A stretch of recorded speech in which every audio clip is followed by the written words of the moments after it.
Akıp giderken avuçlarımdan eğilip bir yerden toplayamıyorum parçalarımı. Ve artık her şey için çok geç demek için belki de çok geç. Şimdi ellerim bomboş, sözlerim sarhoş, gönlüm olmuş bin parça. Çoktan terk edip gitmiş içte bu sevda, gözde olsa ne fayda. Oysa bir umuttu hep gönlü besleyen, dayan yüreğim diyen. Ama kapkara bir yer her yanı sardı, bende bir tek can kaldı.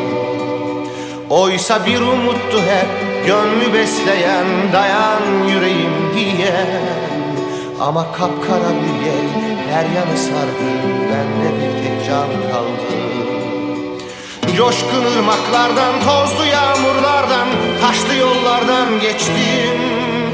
Yalan olmuş serden, nar kokulu yardan, her şeyimden vazgeçtim.